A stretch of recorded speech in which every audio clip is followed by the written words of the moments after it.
Welcome back to another episode of Boom and Bust, your home for NFL Draft Talk. I'm your host, Terry.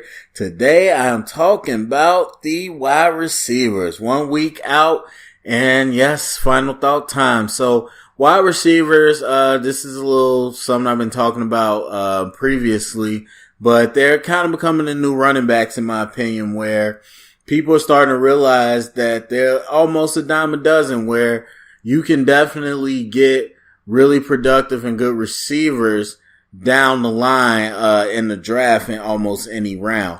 Now, the difference I would say is that it's a lot less likely you get a star-studded receiver in the later rounds. Like, you got the AB Antonio Browns of the world, but to really get those stud Julio Jones type, usually they're going to be a first round pick because they're so overwhelmingly gifted athletically.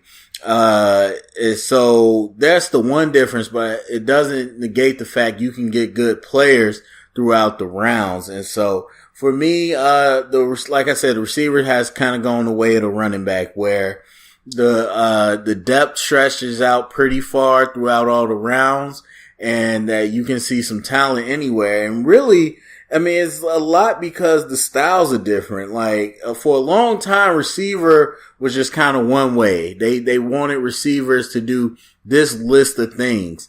But then as the game has evolved and the passing game evolved, people realize that you can have different flavors of receivers. You can have guys that are just deep threat burners. You can have guys, these bigger guys who we always thought were too big to be receivers, and you had Randy Moss show that big guys can be burners. But now we got guys like Mike Evans and Keenan Allen, bigger guys that you can play 50-50 ball with. And then, of course, the shorter guys that you thought were too small to play on the outside, they've shown the slot is now a viable option for the passing game. So that has really opened up the production that receivers can give you throughout the round. So a lot of that goes to that. As far as this receiver class, it's been talked about. You really don't have that top level talent this year, as a lot of people, would want from a receiver. Your number one receiver is considered a top 20 pick, not a top 10 pick. So, and then after that, it's a pretty big drop off. So, it's definitely tough.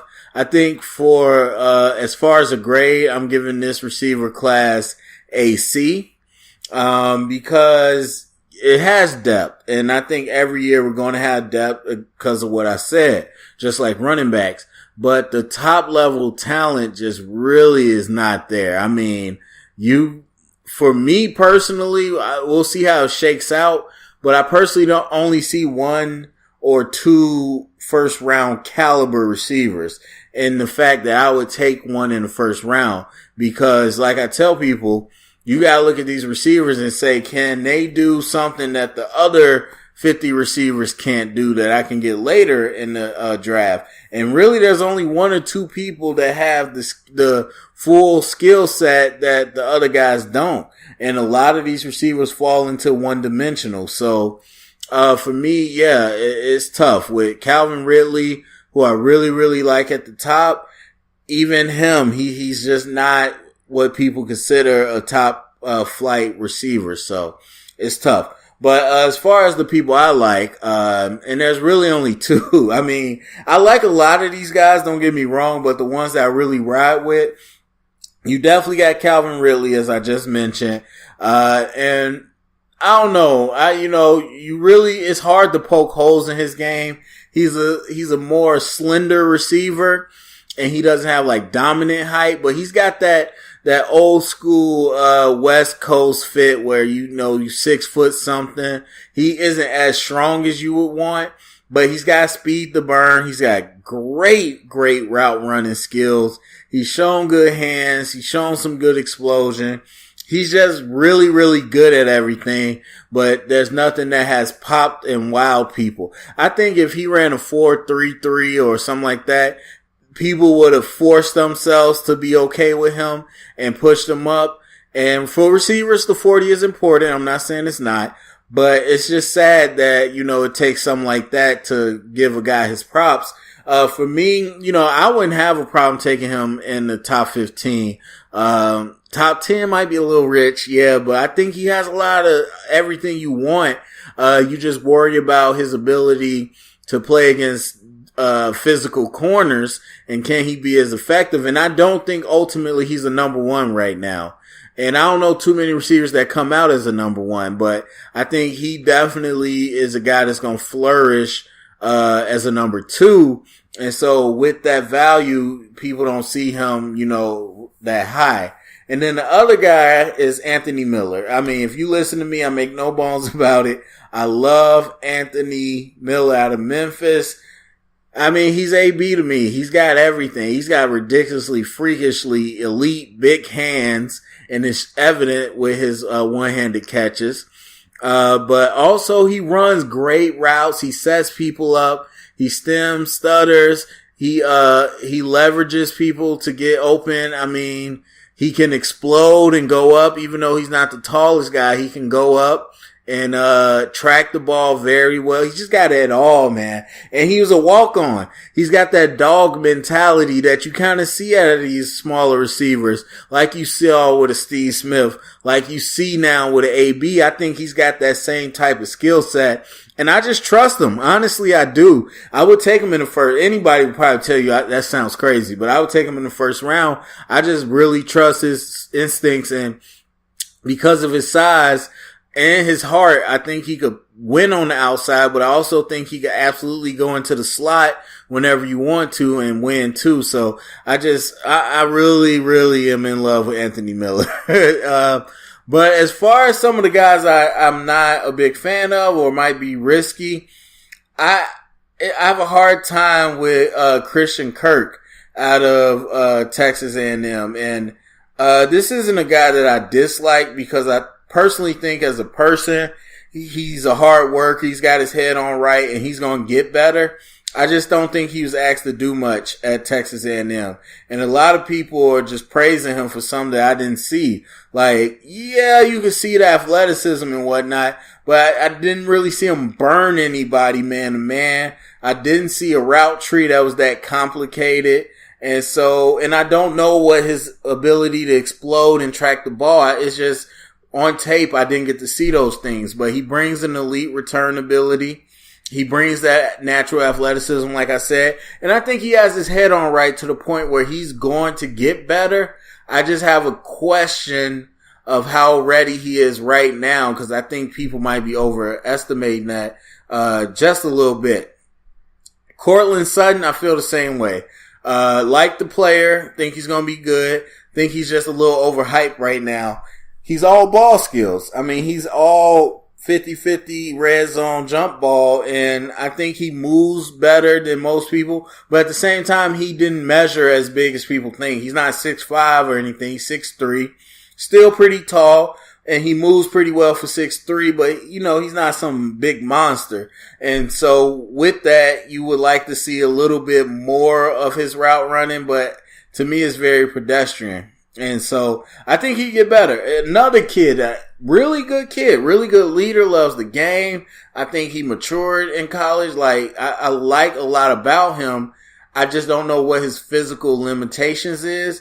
And so it's not that he's going to be bad. It's just, I think first round is too much for a guy like Cortland Sutton. And then I guess we might as well stay on the train and go over to our boy DJ Moore, who really is bursting on the scene because of his 40. Let's say what it is. If you watch the games, you don't see that speed. And we talk about his quarterbacks and all these quarterbacks. Fact of the matter is he didn't win against man coverage. That's the biggest factor to me. I don't care about the quarterbacks. I'm talking about before the ball is thrown, how well did he do? And to me, he's a different player when he's in the slot versus outside.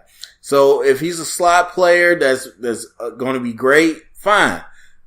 Do I give a first round pick to that? No, because I don't think he has any ability on the outside.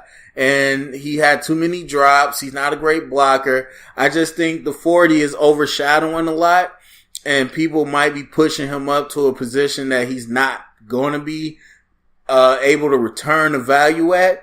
But I think in the slot, as a late second, third round pick, he's strong.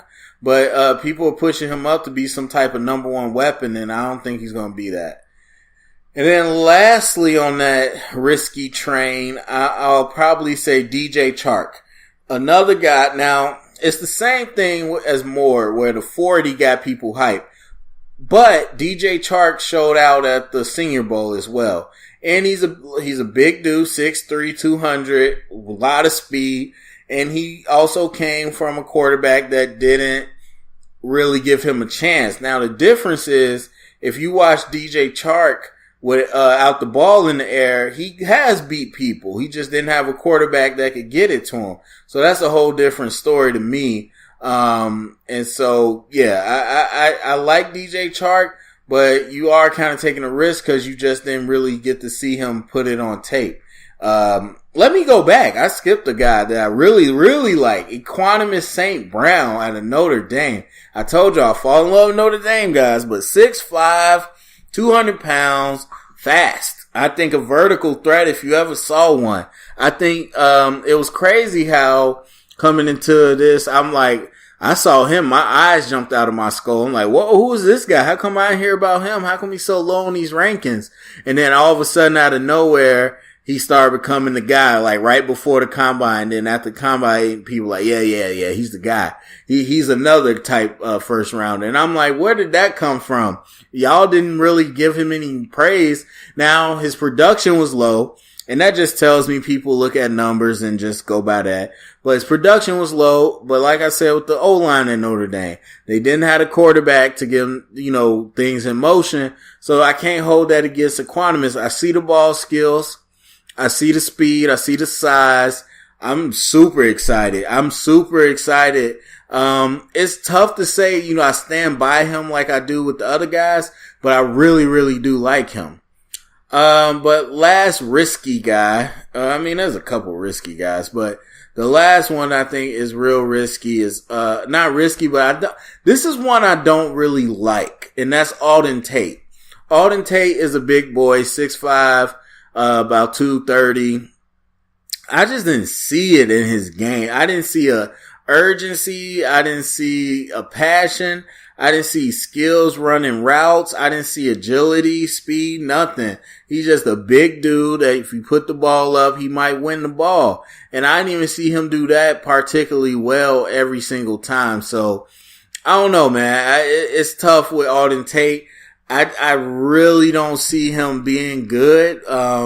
And coming into it a lot, I heard the name, but then you watch the tape for a few minutes, you like, no, he's not gonna make it. And I think that has shown throughout the process. He didn't do any favors at the combine, running super slow. And so I think it's a question about how much he loves the game. Could he transform himself? Maybe. I don't think he has the capacity to get super fast. So I think he's going to be limited. But yeah, Alden Tate is one. Cause you got Alden Tate, Simi Cobbs, and Alan Lazard all in this clump. And I just do not at all see Alden Tate on the same level as those guys. And it's sad, sad to see. Okay, sleepers. I could talk about this forever. There's so many receivers. But my main sleepers that I've been on since the beginning, I can't call Equanimus a sleeper anymore, but Traquan Smith out of Central Florida. Think he did well on the tape, but I think he stood out in the Senior Bowl. And I think he showed a lot of tools. And if you hear his coaches and whatnot talk to him, he's just getting in there. And so there's a lot more to come from him. I really enjoy what I see. I think he could get with a coach and get his route running together, and he's really going to turn up. And then Michael Gallup out of Colorado State. Been a big fan of his. Watching him play against Alabama really opened some eyes. But even at the Senior Bowl, I think you really saw him and Traquan just kind of take off. And I like a lot about his game. I think he's explosive. I think he's got it all. I think he's got yak ability. I think he can go downfield. I think he could be underneath, play possession. I think he got route running. I like a lot of his ability, and I think he's going to become a really good safety valve for a good quarterback if he lands with the right team. And then you could go on for a long time about sleepers, but I think one of the guys that I really am excited about is Jaleel Scott out of New Mexico State. 6'5", measured in all 6'5", 220. Big dude, but can explode. Smaller competition and all that, but if you watch him, it's hard to deny his ball skills. It's hard to deny that he's fast for his size, and I'm really excited. I think he actually could do a lot of great things. I mean, arms for days, very long, huge hands, all the things you look for in a receiver. He's a smaller prospect, like I said, so he might not have the same buzz, but I think Jaleel Scott's really going to open some eyes. So, all right. So, those are the guys, like I said, and that's the class. That's kind of my thoughts, but I want to hear what you say. Go to the comment section. Some of these guys, how do you rank them out? Any guys you want your team to target? Thumbs up, subscribe, share it around, and thank you for listening.